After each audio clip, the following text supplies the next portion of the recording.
अच्छा स्टूडेंट,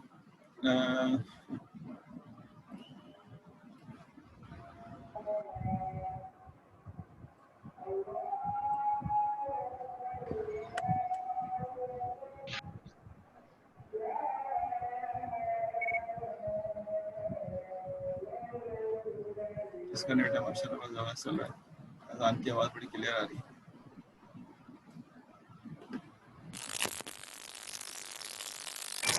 अजान खत्म हो गई ना, शुरू करते हैं।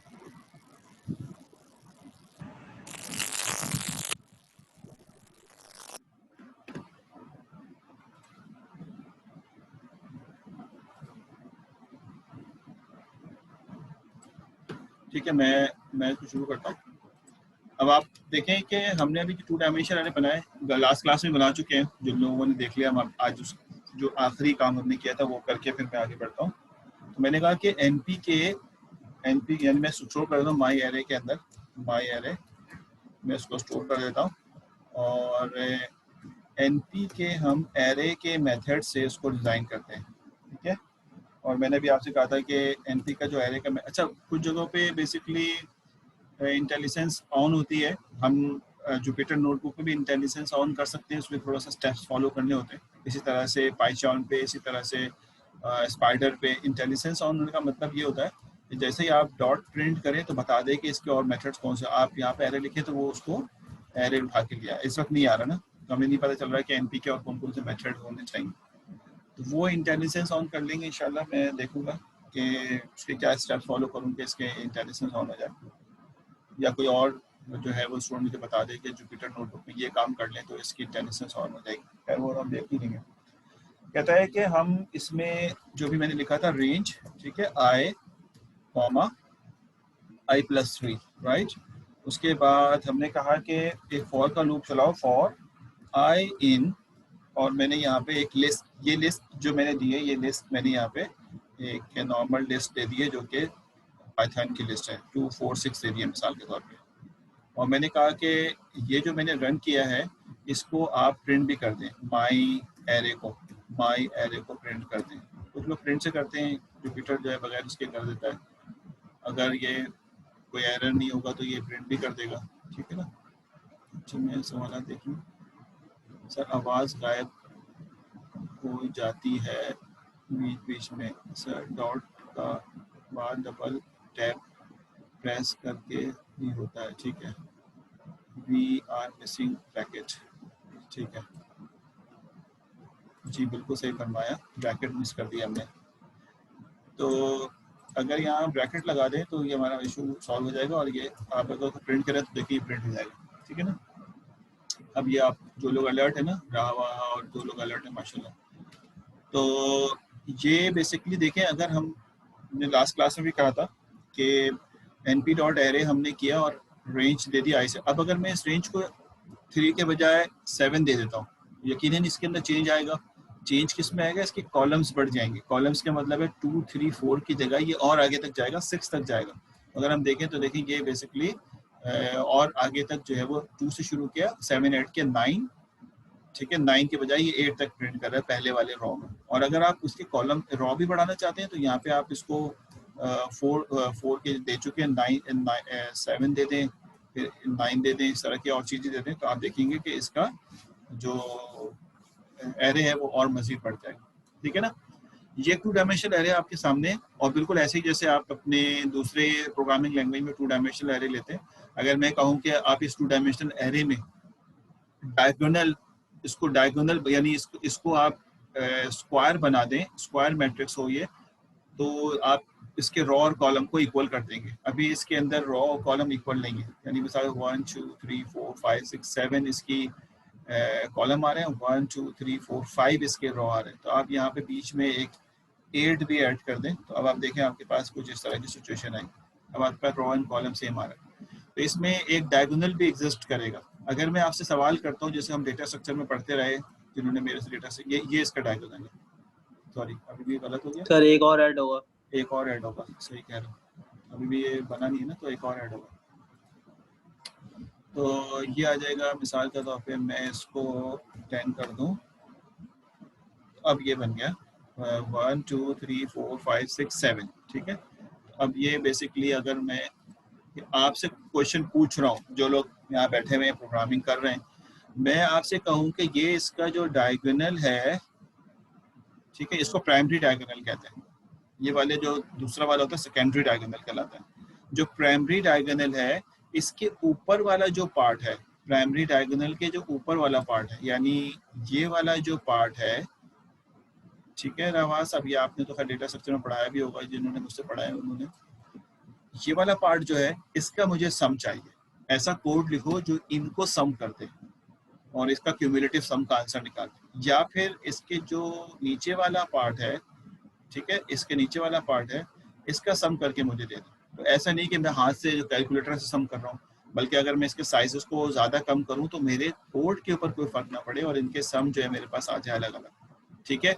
या इस तरह हो जाए, ये मैं आपको इसलिए बता रहा हूँ कि ये मैं क्विज में अभी दूंगा आपको, ताकि आपको वो नम पाई पे हैंड्स ऑन, या इस तरह कर लें कि ये जो डायगोनल के एलिमेंट हैं, इन क्योंकि 2 डायमेंशनल एरे है ना, तो इसके किसी भी एलिमेंट को एक्सेस करने के लिए 2 फॉर लूप चलेंगे। ये मैं इसलिए नहीं पढ़ा रहा कि ये तो आपको बाय डिफॉल्ट पता है कि कोई भी इसका ये नोड जो है ये 2 इंडेक्स से होंगे कि किस रॉ में है किस कॉलम में है। तो अगर मैं कहता हूँ कि इसके डायगोनल के एलिमेंट को सम कर लें, लेकिन एक फॉर से करें, फॉर एक ही लगाएं, तो कैसे करेंगे आप? तो ये सारी लॉजिक जब आप इसके ऊपर अप्लाई करेंगे अपने पाइथन की नमपाई के ऊपर, तो फिर आपको नमपाई की थोड़ी सी प्रॉपर्टीज समझ आएंगी कि कैसे काम करती है। तो फिर आप हैंड्स ऑन नहीं करेंगे तो सही है, वो तो दूसरे करके दे देंगे आपको, वो तो होता ही रहा है, अभी 3 सेमेस्टर से यही चल रहा है। ऐसे लोग भी हैं जो बेसिकली इंतजार करते हैं कि कोई करके हमें दे दे, ताकि हम इवन के एग्जाम में ऐसा होता रहा खुद नहीं कर, तो जाहिर है जब वो पास आउट होकर बाहर निकलेंगे तो फर्क साफ जाहिर होगा कि किसके पास कितनी नॉलेज, ठीक है। तो ये मैं कुछ सवाल बता रहा हूँ जो मैं आपसे एक्सपेक्ट करूंगा, जो क्विज में दूंगा, ताकि आपको इसमें हैंड्स ऑन हो सके, ठीक है ना। अच्छा, उसके बाद ये भी हो सकता है कि हम इसमें इसको हार्ड कोडेड कर दें, ज़रूरी नहीं कि हम इसको बेसिकली इस तरह करें, इसको सम टाइम लोग हार्ड कोडेड भी कर सकते हैं। ये तो एक तरीके का था जो मैंने बताया, अभी मैं दूसरे पे आऊँगा। मैं कहता हूँ कि इस तरह लिख लो np.array जैसे तुमने लिखा था, और यूँ किया था np.array में, और कहा था कि ये 1 2 3 ठीक है 4 9 11 होगा। और मैं अगर यहाँ पे माई एरे को स्टोर कर दूं और मैं प्रिंट कराऊं, तो ये एरे प्रिंट हो गया। लेकिन इस जैसे ये हार्ड कोडेड है ना, बिल्कुल ये बिल्कुल हार्ड कोडेड हुआ है, तो मैं इसी तरह से इसको 2 डायमेंशन एरे में भी बना सकता हूँ, जैसे माई एरे, ठीक है, माई एरे और which is equal to np com dot, और मैं लिखूँ के एरे और यहाँ पे ब्रैकेट ब्रैकेट ब्रैकेट, ठीक, और पहले ब्रैकेट में सॉरी एरे के साथ मैंने ये लगाया और ब्रैकेट ब्रैकेट पहले रॉ बना रहा हूँ, तो मैं कहता हूँ 1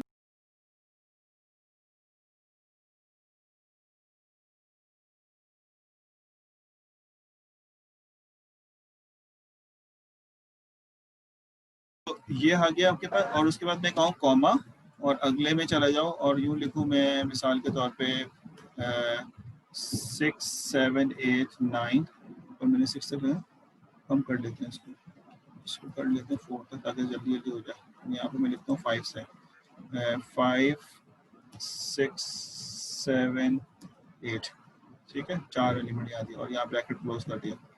अगर मैं सही लिख रहा हूँ तो इसमें अगर कोई एरर नहीं हुआ तो ये इसको प्रिंट करेगा, ठीक है। ये नज़र आ रहा है 2 डायमेंशनल एरे बन गया, ये जैसे हमने ऊपर बनाया था। तो ये हार्ड कोडेड बेसिस के ऊपर जो है वो 2 डायमेंशनल एरे भी आप बना सकते हैं कि आप डेटा जो है पहले से प्रोवाइड कर दें। समझ में आ रही बात है? तो ये सिर्फ इसको लिखने का मकसद सिर्फ ये है कि आपको नमपाई एरे से फेमिलियरिटी हो जाए, अगर अब तक नहीं हुई है। जिन लोगों ने अब तक कोई काम नहीं किया है नमपाई के ऊपर, उनको नमपाई से जो है वो फेमिलियरिटी हो जाए कि नमपाई एक चीज़ है और उसको हमें नमपाई और पांडास और मैटप्लॉट जो होता है, ये 3 चीज़ें तो हम इनिशियली इंपोर्ट कर ही लेते हैं अपने डेटा साइंस में, उसके बाद ज़रूरत की चीज़ें आगे करते हैं। ये 3 चीज़ें सबसे पहले हम करते हैं ताकि हम इन 3 चीज़ों पर रहते हुए काम करें। तो मेरा अभी मकसद सिर्फ ये है, ऐसा लग रहा है हम पाइथन पढ़ रहे हैं, बिल्कुल हम ऐसा ही पाइथन पढ़ रहे हैं क्योंकि सारा काम हमें पाइथन पे करना है।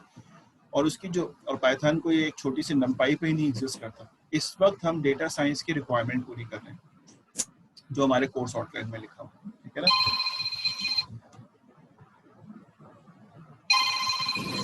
मिनट होल्ड कीजिएगा, 1 मिनट कीजिएगा।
अच्छा जी, सॉरी। हाँ, मैंने अभी फ़ोन सुनने के लिए। अच्छा, ये हो गया 2 डायमेंशनल। अब हम बेसिकली बढ़ते हैं क्रिएटिंग, ठीक है, numpy arrays by using sir arrange आपकी आवाज सही method। नहीं आ रही है, या बहुत कच्ची है। अच्छा, अब आ रही है आवाज़? क्या करूँ यार, मैं हालांकि डेटा कनेक्शन से हूँ अपने लोकल नेटवर्क से, वो भी नहीं। हाँ सर। जी सर, अब सही है। अभी आ रही कुछ बेहतर हुई? जी सर। बेहतर हुई जी कुछ? जी। सही है, ठीक है। सर हम भी डाटा कनेक्शन। अच्छा, अब हम बात कर रहे हैं, चलो थोड़ी बहुत कॉम्प्रोमाइज़ तो करना पड़ेगा, क्या कर सकते हैं।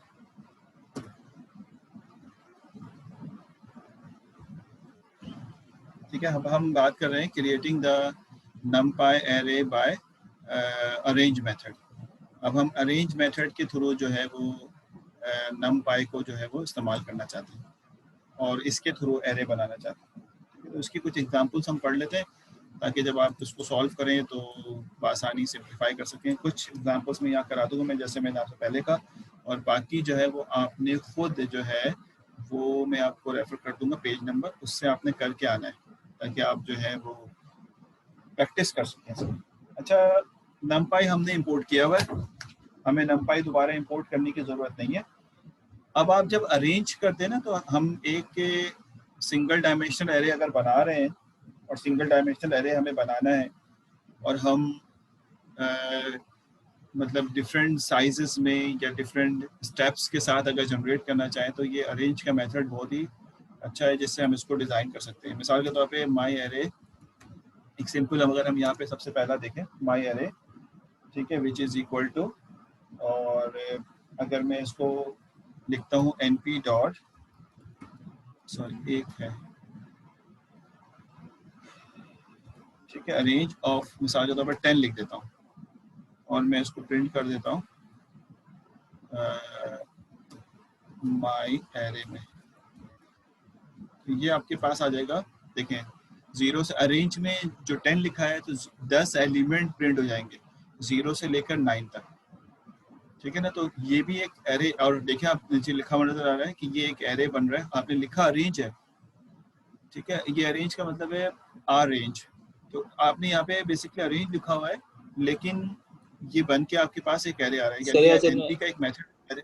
हाँ बोले। बोलिए सर में आवाज एरे समझ है कि इस रेंज का, असल में इसमें भी लिखना हाँ, है इस रेंज का एक है लेकिन लीनियर है, हम इससे लीनियर एरे जो है वो डिजाइन कर रहे हैं, ठीक है। 2 डायमेंशनल एरे डिजाइन नहीं कर पा रहे हैं अभी तक, हम लीनियर एरे डिजाइन कर रहे हैं इससे। अभी 2 डायमेंशनल कैसे करेंगे वो मैं आपको बताता हूँ। उसके बाद कोई और सवाल है?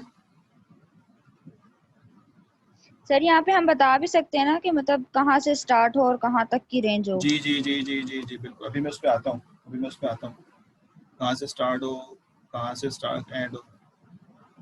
ठीक है ना, मैं अभी इस पे भी आता हूँ, इसीलिए तो मैंने ये मेथड यूज़ किया है। तो आइए इसको करते हैं आगे। आइए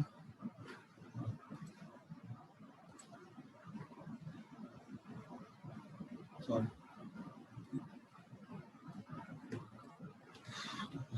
अच्छा अब आप मिसाल के तौर पे हम कहते हैं कि अरेंज का जो सिंटैक्स है वो कुछ इस तरह से होता है कि आप बताते हैं स्टार्ट, फिर आप बताते हैं स्टॉप, ठीक है ना, और उसके बाद आप बताते हैं यहाँ पे इसके स्टेप्स, कितने स्टेप्स होने चाहिए इसके, फिर आप बताते हैं कि इसका डेटा टाइप क्या होगा, डी टाइप, डी टाइप क्या होना चाहिए। ये बेसिकली अगर आप देखें तो ये चीज़ें जो है वो आप डिज़ाइन करते हैं। इसमें देखें क्या लिखा हुआ रेंज में, स्टार्ट, स्टॉप, स्टेप और डी टाइप। इसमें जो स्टॉप है ना, स्टॉप ये सबसे इंपॉर्टेंट है कि ये दिया जाना ज़रूरी है। जो ब्रैकेट में ये चीज़ें ये दें ना दें इसको कोई फर्क नहीं पड़ता, लेकिन आपने स्टॉप देना है। जैसे आपने यहाँ पे स्टॉप दिया और वो ब्रैकेट बगैर ब्रैकेट के वो था आपके पास 10, तो उसका मतलब है आपने 10 साइज का एक डेटा बनाना है। अब आपने स्टार्ट नहीं दिया, स्टेप नहीं दिया, आपने डेटा टाइप नहीं दी, तो ये बेसिकली इसने इन सब चीज़ों को अंडरस्टूड करते हुए, जो बेसिक्स है उसको अंडरस्टूड करते हुए यहाँ पे डिज़ाइन कर लिया इसको, ठीक है ना। अब अगर आगे बढ़ते हैं तो ये चीज़ें यहाँ पे, अब अगर मैं, जैसे इन्होंने अभी पूछा, अगर हम इसको रेंज दे देते हैं कि यहाँ से यहाँ तक बनाओ, तो मिसाल के तौर पर कहता हूँ my array which is equal to np dot, और मैं इसको कहता हूँ 10 से लेकर और 19 तक बना दो। अब स्टार्ट में 10 से ले रहा हूँ, तो 10 से ये कर सकता है पास, सॉरी मैंने प्रिंट नहीं कराया था। तो अगर आप माई एरे को प्रिंट कराएं तो माई एरे यहाँ पे आ जाएगा 10, 11, 12, 13, 14, 15 एंड सो ऑन टू 18 तक। तो ये 18 तक जो है प्रिंट हो जाएगा। स्टार्ट तो यहीं से होता है जहाँ 10 लिखा हुआ है, लेकिन एक पहले से ये रोक देता है, तो ये आपके पास जो है बेसिकली 18 तक प्रिंट हो जाएगा। तो ये आसानी, आप इसको स्टेप्स भी दे सकते हैं कि कितने स्टेप्स का ये होगा, यानी माई एरे, ये मैं सिर्फ एक एक एग्जाम्पल करा रहा हूँ, आप इसकी बाकी एग्जाम्पल्स जब ज़रूरत पड़ेंगी, जिस वक्त जैसे ज़रूरत होगी हम उसको यहाँ पे यूज़ करेंगे। np डॉट रेंज, अब मिसाल के तौर पे मैं, आप देखो ऊपर लिखा हुआ क्या है, स्टॉप स्टेप, तो आप यहाँ स्टेप भी दे सकते हैं। आप कहते हैं 10 से लेकर, ठीक है, 25 तक जाओ और 3 के स्टेप्स तक जाने। तो स्टेप 3 का मतलब है 10 के बाद अगला 3 स्टेप करके जो है वो प्रिंट करेगा। तो अगर मैं माई एरे को प्रिंट कराता हूँ तो ये आपके पास आ जाएगा, ठीक है, 10 के बाद देंगे 13, फिर 16, फिर 19 और 20, ठीक है। 25 आना चाहिए था, लेकिन 25 लास्ट का एलिमेंट है, अरेंज में बेसिकली 25 नहीं प्रिंट होता, तो लिहाजा इसमें 24 तक ही कंसिडर करना था, लिहाजा वो 3 गैप नहीं मिल रहा था, 25 तक ही गया और यहाँ पे इसको सिंप्लीफाई कर लिया इसको, ठीक है, समझ में आ रही बात। इसी तरह से अगर मैं इसकी डेटा टाइप भी देना चाहूँ, मिसाल के तौर पे my array is equal to np dot, ये मैं सिर्फ एक एक सवाल सब कर रहा हूँ ताकि रेंज, ठीक है, और यहाँ मैं कहता हूँ कि 10, 25, ठीक है, और 3, और d type which is equal to, मैं कहता हूँ फ्लोट 32। अब मैंने फोर्स कर दिया कि जो आप बनाए वो फ्लोट टाइप हो, ठीक। तो अगर मैं इसको प्रिंट करता हूँ तो ये कहेगा माई एरे, तो माई एरे में अगर आप प्रिंट करें, कहाँ पे हमने गड़बड़ की है, फ्लोट 32, ठीक है, फ्लोट 32 को अगर हम ब्रैकेट में रखें तो मेरा ख्याल ये प्रिंट होगा, ठीक है। ये छोटी छोटी मसाइल हैं जो आप जैसे जैसे सीखते जाएंगे आपको पता चलता जाएगा। तो फ्लोट 32 जो है वो बेसिकली कहीं पे ये कोटेशन में लेता है, कहीं पे नहीं लेता, ये इसके हर मेथड की अपनी एक प्रॉपर्टी है। अब जैसे np डॉट अरेंज में ये फ्लोट को बेसिकली कोटेशन में लेना, कई जगहों पे ऐसा होगा आपको नहीं देना पड़ेगा, तो नहीं देना पड़ेगा तो नहीं देंगे, ठीक है ना। तो अब देखें, आपने कहा था कि ये बना दो, लेकिन बाय फोर्स आपने इसको फ्लोट बना दिया। तो ये चारों स्टेप्स जो ऊपर मैंने लिखे थे वो आपने यूज कर लिए और अरेंज से जो है वो ये बना। अब सवाल ये है कि आप अरेंज से टू डायमेंशनल भी बना सकते हैं, तो टू डायमेंशनल बनाना अरेंज के रेंज से बाहर है, आप टू डायमेंशनल इसे डिज़ाइन नहीं कर सकेंगे, वो रैंडम से डिज़ाइन करेंगे या जो मैंने फॉर का लूप बताया उससे डिज़ाइन करेंगे, ठीक है। तो ये अगर आप 2 डायमेंशनल बनाने में इतने इंटरेस्टेड है तो डेफिनेटली आप इसको मतलब रीशेप का एक मेथड है, लेकिन वो मतलब कोई इतना अच्छा मेथड नहीं है कि आप, ये सिर्फ सिखाने के लिए है कि एरे np डॉट रेंज 20 मिसाल के तौर मैं 20 कर देता हूँ और मैं इसको प्रिंट करता हूँ, तो आपको पता है कि 20 डेटा प्रिंट हो जाएगा माई एरे में। माई एरे को अगर मैं प्रिंट करूँ तो 20 डेटा प्रिंट हो जाएगा 19 तक, ठीक है। अगर मैं माई एरे में इसको रीशेप कर दूँ, सब अवेलेबल है बुक पे, आप बुक भी देख सकते हैं। रीशेप कर दूँ और अब रीशेप में मैं बताऊँ कि मुझे 2 डायमेंशनल एरे चाहिए 5,4 का। अच्छा, अब ये ज़रूरी है कि 20 एलिमेंट्स पूरे होते हो।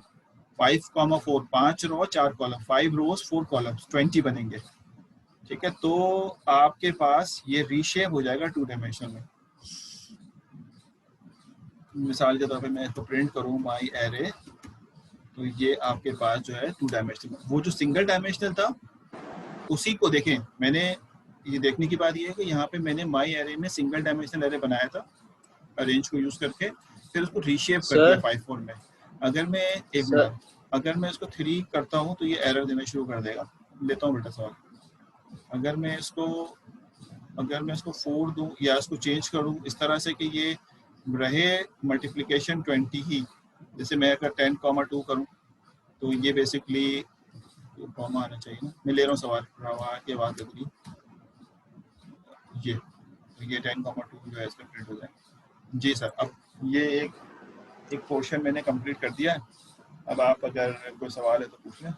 सर एक चीज पूछनी थी कि सर ये जो हम लोग लीनियर एरे को रीशेप करना है इसमें, और ये अब 2D में हो गया है, लेकिन अगर ये जो चीजें सिर्फ रीशेप कर रहा है या फिर अब ये 2D ट्रीट होगा ऐसा?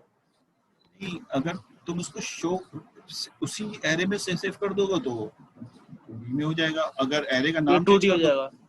हाँ। अब देखिए, मैंने तो हमेशा माई एरे के नाम से यूज कर रहा हूँ ना, जिसमें डेटा सेव कर रहा हूँ। जी जी आप इस वेरिएबल का नाम चेंज कर दें, जैसे यहाँ पे मैंने 1D में भी माई एरे यूज किया और मैंने यहाँ पे 2D में भी उसी के अंदर ओवरराइट करा दिया, तो अब यकीनन ये माई एरे 2D हो गया। अगर आप ये ठीक है करते सर। कि 1 डायमेंशनल माई एरे में करते हो और 2 डायमेंशनल माई एरे 1 में कर देते, तो फिर वो डेफिनेटली डिफरेंट वेरिएबल, तो दोनों चीजें एग्जिस्ट कर रही होती। और अगर ठीक है सेव सर, नहीं थैंक यू। कराओ, डायरेक्ट शो कर दो, तब भी फिर वो सेव ही नहीं होगा, वो सिर्फ शो हो जाएगा, यानी स्क्रीन तक रहेगा, कहीं पे स्टोर नहीं होगा। सर सही, मतलब जैसे पूछना था कि ये जो 2G अब ये 2D बन गया है, तो ये ये अब 2D, ये एज अ 2D ट्रीट किया जाएगा? जी 2D ट्वीट किया बस जाएगा। ठीक है सर। ठीक है, अच्छा जी, ये तो होगी एक पार्ट। मैं नम पाई की बात कर रहा हूँ। नम पाई में मैंने 2 मेथड मैंने लिख देता हूँ यहाँ पे। नम पाई में मैंने 2 मेथड करा दिए। एक मैंने करा दिया नम पाई यानी np डॉट। अच्छा, एक और इंटरेस्टिंग बात कि आप, पता नहीं, अगर मुझे नहीं पता स्टूडेंट कंफ्यूज हो रहे नहीं हो रहे। मिसाल के तौर पे मैं कहता हूँ माई एरे, ठीक है, इज इक्वल टू, और मैं यहाँ लिखता हूँ np की जगह numpy पूरा लिख देता हूँ मिसाल के तौर पे, numpy डॉट अरेंज। अब बताओ ये रन होगा या नहीं होगा, और अगर नहीं होगा तो क्या रीजन है, और होगा तो मैंने क्या चेंज किया है इसके अंदर कोड में मैंने क्या चेंज किया, नजर आ रहा है? मैंने np की सर जगह हो जाएगा रन, numpy के हो जाएगा np की रन। जगह numpy यस पूरा सर। लिखा मैंने। हाँ बोले। सर हो नहीं जाएगा होगा नहीं कराते होगा। हुए सर आपने कट में एंट्री दिया था सर, एनपी आपने दिया था, यहाँ पे आपने नंपाई लिखा है। तो अब अगर np लिखूंगा तो हो कोड जाएगा रन होगा नहीं होगा? सर, लेकिन फिर भी सर, हो हो जाएगा। जाएगा, हो जाएगा फिर। सर ठीक है नहीं ना, होगा। चलो। अच्छा, हमने numpy का जैसे बनाया ना, तो देखिए अगर हम इसको रन करते हैं तो ये, अच्छा हमने इसको मार्क डाउन में लिख दिया, मार्क डाउन से हटा देते हैं इसको, ये कोड में चला जाए ना। अच्छा, अब देखें, ये मैंने कहा एरे, ये वाला एरे जो है मिस प्रिंट कर दिया है माई एरे, इसको इंटर करके माई एरे, ठीक है। हुआ ही नहीं हुआ, तो इसका मतलब ये है नहीं होगा। अब जो लोग नहीं कह रहे थे वो करेक्ट कर लें। देखो ये बिल्कुल कॉमन सी बात है कि आपने एक सुपर क्लास से लोअर क्लास बनाया, लोअर क्लास के को इस्तेमाल करके आप एरे यूज कर रहे हो, तो सुपर क्लास से क्यों नहीं बनेगा? ठीक है ना, आपने एनपी बेसिकली नमपाई से डिजाइन किया है, तो इसलिए डिजाइन किया है कि एनपी में जो 5 कैरेक्टर है वो पूरा बार बार ना लिखना पड़े, नमपाई पूरा ना लिखना पड़े, सिर्फ एनपी को यूज करें। तो आपने क्या किया, एनपी की सारी प्रॉपर्टी, सॉरी नमपाई की सारी प्रॉपर्टी एनपी को दे दी, जैसे आप करते हैं, ठीक है ना, अपने डेटा ऑब्जेक्ट ओरिएंटेड प्रोग्रामिंग के अंदर लाइक उसी तरह से।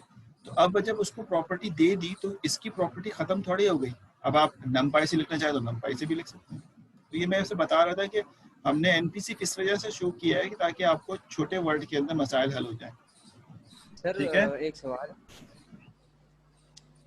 सवाल है यहाँ पे, वो ये है कि हम अमूमन ये शॉर्ट हैंड में इंपोर्ट इसलिए करते हैं ताकि अगर दो फंक्शंस इस सेम नाम के अगर हमारे पास हों तो वो एक दूसरे से अलग हो जाएं।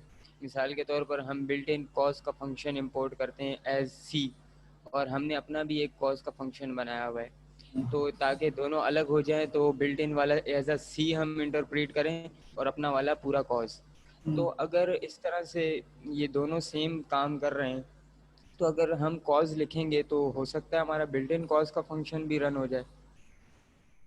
बिल्ट इन कॉस्ट का फंक्शन भी रन हो जाए, अगर हम कॉस्ट लिखेंगे तो हो जाए, इससे क्या फर्क पड़ता है? हम तो यही चाह रहे हैं कि कॉस्ट को रन होना चाहिए। मैं समझ सवाल शायद मिस करके तुम्हारा या समझ नहीं पाया। तो हमने अपना एक कॉज का फंक्शन बनाया हुआ है अपना, जिसका नाम है कॉज, ठीक है, और एक पाइथन का बिल्ट इन वो जो मैथ के मॉड्यूल में होता है कॉज, उसको हमने इंपोर्ट कर दिया एज सी, ताकि हमारा कॉज का फंक्शन और जो पाइथन की मैथ की लाइब्रेरी का कॉज का फंक्शन है आपस में इन्हीं के कन्फ्लिक्ट ना करें। हाँ सही है। तो जब हमने उसे एज अ सी इंपोर्ट किया है तो हम ये वजह तो यही होती है ना ताकि कन्फ्लिक्शन ना हो। तो यहाँ पे हमने नमपाई को एज एनपी जब इंपोर्ट किया है तो हमने कन्फ्लिक्ट को भी रोकने के लिए किया होगा। नहीं, कॉन्फ्लिक्ट को रोकने के लिए नहीं किया, क्योंकि क्योंकि जब हम एलियासेस बनाते हैं ना तो ये एग्जैक्टली ऑब्जेक्ट ओरिएंटेड की तरह जैसे हम सोच रहे हैं वैसे काम नहीं कर रहा होता, ये सिर्फ उसका शॉर्ट नेम हो जाता है, यानी नमपाई का शॉर्ट नेम एनपी है बस, और कुछ भी नहीं है। ठीक है, मतलब जो तुम कह रहे हो वो तो पूरा ऑब्जेक्ट ओरिएंटेड की शायद कोई प्रॉपर्टी को एम्बेड कर रहे हो। सर आपने ऊपर कोड के अंदर जो है इंपोर्ट नमपाई किया हुआ है, सिर्फ इंपोर्ट नमपाई एज एनपी नहीं, सिर्फ इंपोर्ट नमपाई किया है। सिर्फ इंपोर्ट नमपाई करने की जरूरत ही नहीं ना, जब हमने यूं कर लिया इंपोर्ट नमपाई एज एनपी, तो अब इंपोर्ट एनपाई तो ऑलरेडी हो गया, लेकिन मैंने कहा उसको एज एनपी भी काम करें। तो अगर ये कर भी लिया मैंने, तब भी ये वाली लाइनें जो ऊपर लिखी हैं हमारे सामने दोबारा लिख रहा हूँ, तो ये सर चल लेकिन जब अभी मैंने किया था तो मैंने जब import numpy as np direct किया था, सिर्फ इंपोर्ट नमपाई नहीं किया था, तो ये एरर दे रहा था। लेकिन जब मैंने इंपोर्ट नमपाई कर दिया एक मरतबा, उसके बाद में एनपी भी कर दूं तो भी वो सही चल रहा है। तो आपने ऊपर एक मरतबा इंपोर्ट नमपाई किया हुआ है ऊपर कोड में, जब ये चल रहा है। अगर सिर्फ डायरेक्ट न्यू फाइल खोलें और इंपोर्ट नमपाई एज एनपी करेंगे तो ये एरर देगा। मुझे तो नजर नहीं आ रहा, चलो हो सकता है। हाँ सर बिल्कुल सही कह रहे हैं मेरे ख्याल से। अगर हम इंपोर्ट नमपाई एज एनपी नहीं करते हैं डायरेक्टली, तो ये एरर देगा। जी सर, न्यू फाइल के अंदर इंपोर्ट नमपाई एज एनपी करें और फिर उसके बाद नमपाई करके करें अरेंज को, तो वो एरर दे रहा है। चलो ठीक है, साथ पास मैं अभी ब्रेक में चेक कर लेता हूँ उसको भी। ठीक है, एरर देगा। ठीक है दानियाल साहब, अच्छा क्या बता दिया। एक बार अगर जुपिटर पे कोई कमांड रन होती है तो उसकी मेमोरी में चली जाती है, इसमें जी बिल्कुल ऐसे ही। मुझे नज़र नहीं आया, इस वजह से मैं इसको छोड़ नहीं हूँ। हो सकता है कि ये यहाँ पे तो कहीं नज़र नहीं आ रहा ना इंपोर्ट हुआ। खैर चलो, हो सकता है पहले कहीं किया हो, मैंने सेल डिलीट कर दिया हो वाला, दोबारा चेक कर लेंगे। ठीक है, तो हम अभी ब्रेक के बाद न्यू फाइल में भी इसको करके चेक कर लेंगे कि हम कोई नया फाइल खोल के इसको दोबारा से, और लोगों ने चेक कर ही लिया तो एरर आ रहा है तो डेफिनेटली एरर आएगा, इसमें कोई दो राय तो है ही नहीं कि अगर एरर एग्जिस्ट करता है तो मेरे पास ना करे तो वहाँ पास करे। ठीक, अच्छा जी सर यहाँ पे हम एनपी का नाम जो है वो चेंज कर सकते, अपडेट कर सकते हैं ना, जिस तरह import np as numpy as np है, तो अगर एनपी की जगह हम कुछ और यूज करना चाहें। जी अपना नाम लिख लिया, कोई मसला नहीं, फिर आप वही आगे वही यूज करेंगे।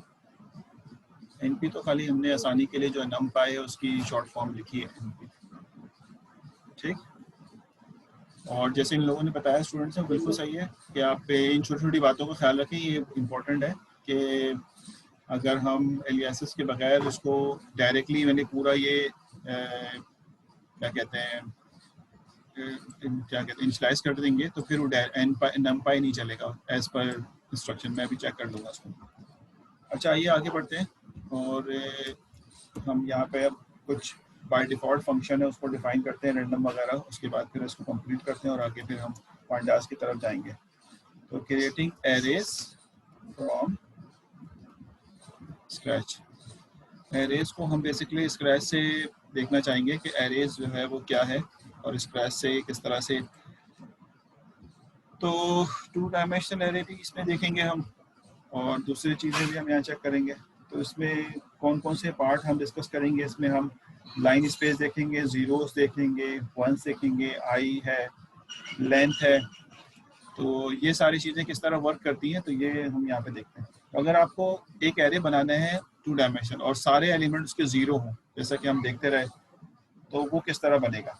तो आप कहेंगे कि मिसाल के तौर पे माई एरे, समटाइम ऐसा होता है ना कि आप क्यूमुलेटिव एरे बनाना चाहते हैं और चाहते हैं ये कि आप उसको सबको ज़ीरो मार्क कर दें उसके अंदर ताकि वो क्यूमुलेटिवली एडिशन में चला जाए। तो सबको ज़ीरो करने के लिए आप जैसे और प्रोग्रामिंग लैंग्वेज में एग्जिस्ट करता है तो यहाँ पे आपको ज़ीरोस देना पड़ेगा और आप कहेंगे कि 3 रो और 5 कॉलम जो है वो बना दें इसके। ठीक, तो आप कहेंगे माई एरे को प्रिंट करा आपने। अब जब आप इसको प्रिंट करेंगे तो देखें सारे एलिमेंट जो हैं वो ज़ीरोस फॉर्मेट में है और 3 रो और 5 कॉलम। अब आप इसको अगर सिंगल डायमेंशनल देना चाहते हो सिंगल डायमेंशनल देने में, सिंगल डायमेंशनल भी बन जाएगा ये। तो ये सिंगल डायमेंशनल में भी बन गया। 2 डायमेंशनल 3 डायमेंशनल देना चाहेंगे 3 डायमेंशनल भी बन जाएगा। 3, 5 और 2 दे दें, 3, 4 और 2 दे दें तो ये 3 डायमेंशनल में इसको बनना चाहिए। अच्छा 3 डायमेंशनल सर इंटीजर टाइप का। एक मिनट ले रहा हूँ सवाल भाई बोलिए। 3 डायमेंशनल में बेसिकली पहला वाला इंडेक्स जो होता है वो इसकी स्लाइसिंग के लिए होता है और बाकी 2 जो है वो इसके 2 डायमेंशनल एरे को शो करता है। यानी हर एरे 4 रो और 2 कॉलम होगा। हर एरे 4 रोज और 2 कॉलम पे कंसिस्ट करेगा। ठीक है, और इस तरह के 3 होंगे स्लाइसेस। तो ये जिस तरह मुझे नहीं पता लेकिन जो हमने मैटलैब वगैरह पढ़ी और दूसरी लैंग्वेज उसमें सिंपल सी के अंदर आखिर वाला स्लाइसिंग को शो करता है, यहाँ पे पहला वाला स्लाइसिंग को शो करता है। तो आपको पता है 4 रोज और 2 कॉलम के 3 बेसिकली स्लाइस होंगे। तो आपको ये नजर आ रहा है 3 स्लाइस है और 4 रोज और 2 कॉलम। और अगर आप नहीं देना चाहते हैं तो अब आप जब इसको हटा देंगे तो ये अब 3 रो 4 कॉलम का एक जीरोस का जो है वो एरे जो डिजाइन होगा। अब सवाल पूछ लो, क्या पूछ रहे थे? सर मैं यही पूछ रहा था कि इसकी डिफॉल्ट डेटा टाइप फ्लोट है। हाँ फ्लोट ही है। हाँ चेंज करके देख लो, चेंज करके देख लो। बहुत सारी चीज़ें हैं जो मैंने भी चेक नहीं की, पता नहीं थोड़ा सा समटाइम एरर भी आ जाता है फ्लोट। और मैं यहाँ पे दे देता हूँ सॉरी डी टाइप, ये तो तुम लोग चेक कर सकते हो डी टाइप। और मैं क्या देना चाह रहा हूँ इंटीजर ना। अच्छा आप कोटेशन में देख लेते हैं इंटीजर 32 चेक कर लेते हैं। आ गया? तो ये तो तुम खुद लिखोगे फौरन पता चल जाएगा एरर है नहीं है। और इसकी डॉक्यूमेंटेशन में जाके देख लो नमपाई की डॉक्यूमेंटेशन की वेबसाइट बता देता हूँ जो इसकी अपनी ओरिजिनल वेबसाइट है। तो तुम्हें पता चल जाएगा कि ये बेसिकली तो अब आप देखें इंटीजर टाइप और कौन कौन सी डेटा टाइप है वो भी आपको बुक में अवेलेबल है, बुक मैंने शेयर की भी है। हाँ वंस का मेथड जवाब सब ऐसे ही चलेगा। ये सब चीज़ें सिखाने का मकसद ये है कि आप इसके अंदर आ जाएं सारी चीज़ें। अभी ये अगर मैं सिर्फ क्लास लेना चाहूँ तो बहुत लंबी क्लास है, मैं तो सिर्फ 1-1.5 घंटे में ये नमपाई को इंट्रोड्यूस कराया खाली। तो आप बेसिकली करवा रहा हूँ, अभी थोड़ा सा और काम कराऊंगा उसके बाद फिर मैं पांडास पे शिफ्ट कर जाऊँगा। कुछ रैंडम वैल्यूज़ वगैरह, न्यूमेरिकल वैल्यूज़ जैसे सॉर्टिंग वगैरह कैसे होती है कुछ आपको काम दे दूँगा ताकि आप उसको सारा हफ्ता इस पर ही काम करें और अच्छी तरह से उसको मैनेज करें। ठीक है, तो इनमें ये ना समझना कि मैं पूरा नमपाई आपको अच्छी तरह समझा के फिर आगे जाऊँगा। मैंने आपको एक हार्ड ग्राउंड सॉफ्ट कर दिया है, नमपाई इंट्रोड्यूस करा दिया है, इससे बनने वाले एरेज बता दिए कैसे। अभी तक हमने 2-3 मेथड पढ़ लिए हैं जिससे एरेज डिज़ाइन हो रहे हैं। एक एरे के नाम से np.array, एक np.arrange अब हमने तीसरा np.zeros पढ़ लिया और अब हम बिल्कुल जैसे इन्होंने कहा जवाब दें, अब हम फोर्थ मेथड देखने जा रहे हैं जो है array which is equal to, अगर आप चाहते हैं सबको यूनिट मैट्रिक्स दे रहे हैं तो np.ones, और बिल्कुल सिमिलर मेथड से आप इसको यहाँ पे उसी तरह दें जैसे आपने पहले दिया कि 3,4 अगर आप देते हैं और प्रिंट करते हैं इसको माई एरे, तो ये आपके पास 1 को शो कर देगा। आप इंटीजर बनाना चाहते हैं इंटीजर बना लें, 3 डायमेंशन बनाना चाहते हैं 3 डायमेंशन बना लें, इस तरह से ये जो है वर्क कर रहा होगा। ठीक, अभी हमें सिर्फ इसकी वैल्यूज दे रहे हैं, जब हम इस डेटा सेट के ऊपर जाएंगे और इनको यूज़ करेंगे numpy की प्रॉपर्टीज़ को, तो हमें इसके इफेक्टिवनेस का अंदाज़ा होगा कि कितना इम्पोर्टेंट है ये। तो दिस इज बेसिकली इसको कहते हैं essential part of the numpy for data science. अच्छा, अगर आप ये चाहते हैं कि सारा डेटा किसी स्पेसिफिक वैल्यू से फिल हो, 0 और 1 से ना हो, यानी अगर मैं ये चाहूँ कि सब में जो है वो 2.3 आ जाए, सारा डेटा 2.3 हो, समटाइम ऐसी रिक्वायरमेंट आ जाए अगर आपके पास, तो क्या आप खुद फिल करेंगे, क्या लूप चलाएंगे? लूप से भी हो जाएगा, मसले तो खैर हल हो ही जाते हैं, लेकिन शॉर्ट फॉर्म अगर एग्जिस्ट होती हो और हमें पता चल जाए तो उससे हमें काफ़ी आसानी होती है कि क्या हम जो है इसके अंदर सॉल्व करें। मिसाल के तौर पे 3,6 का एक एरे है और आप ये चाहते हैं कि इसके अंदर कोई न्यूमेरिक डेटा फिल हो जाए और वो है 3.66, तो अब आपके पास माई एरे में जो डेटा आएगा वो सब में 3.66 आ जाएगा, इंस्टेड ऑफ द 0 और 1 आए 3.66 आ जाएगा। और आप ये चाहते हैं कि इसमें 3.66 के बजाय आपका नाम आ जाए, मिसाल के तौर पे जो सबसे पहला नाम हमारे यहाँ पे है तो हसन का है, तो मैं कह रहा हूँ कि हसन, मेरे पास जो पहला नाम आ रहा है हसन का है, तो हसन का नाम आ जाए, तो अगर करेंगे तो सब पे हसन का नाम जो है वो यहाँ पे एग्जिस्ट करेगा। तो ये भी जो है वो आप कर सकते हैं। और अगर आप यूनिटी यानी आइडेंटिटी मैट्रिक्स बनाना चाहते हैं तो आप इसको माई एरे, ठीक है, इज इक्वल टू np.i से जो है वो डिज़ाइन कर सकते हैं। तो इसका मकसद ये होता है आई में कि आप जो है वो, जैसे मिसाल का 4,4 दे दूँ मैं, तो उसका मतलब ये है कि अब आपके पास एक यूनिटी मैट्रिक्स जिसमें डायगोनल में सिर्फ और सिर्फ 1 आते हैं वो आ जाएगा। अच्छा जी, एरर कहाँ है, चेक कर लेते हैं, बोलो। आई की जगह क्या लिखूं? आइस लिख दूं? कह रहा है टपल्स ऑब्जेक्ट इंटीजर, ठीक है, मैं इसको अगर करता हूँ comma d type is equal to int in 30, मुझे नहीं पता क्या है इसमें जो टपल्स का एरर दे रहा है, जब देख लेते हैं। Zeros,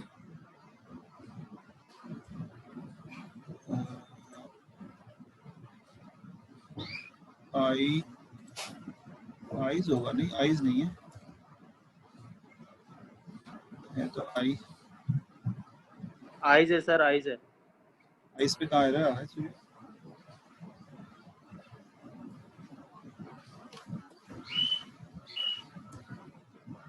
There is np.eyes, eyes नहीं है ऑब्जेक्ट्स का, तो चेक कर लेना इसको क्या है। अगर हम इसको, हाँ ये मेरा ख्याल इसमें नहीं आ रहा, ठीक है। अब देखो हर एक का अपना फंक्शन है, यहाँ पर वो डबल एरे नहीं ले रहा, समझ आई बात है। तो ये आपको थोड़ा बहुत परेशानी तो होगी शुरू में, लेकिन ज़ाहिर है हिट एंड ट्रायल रूल पे भी आपको समझ आ जाएगा कि भाई इसके सिंटेक्स क्या है। जैसे ऊपर वंस के अंदर वंस का एक फंक्शन था और उसके साइज का था, लेकिन आई में जो है वो डायरेक्टली 2 डायमेंशनल एरे एग्जैक्ट दे रहा है 4,4, तो ये यूनिट मैट्रिक्स जो डिज़ाइन करके आपको दे रहा है, ठीक है, समझ में आ रही है। तो इस तरह के और बहुत सारे जो हमारे पास मेथड है जो हम अभी सीखेंगे इंशाल्लाह।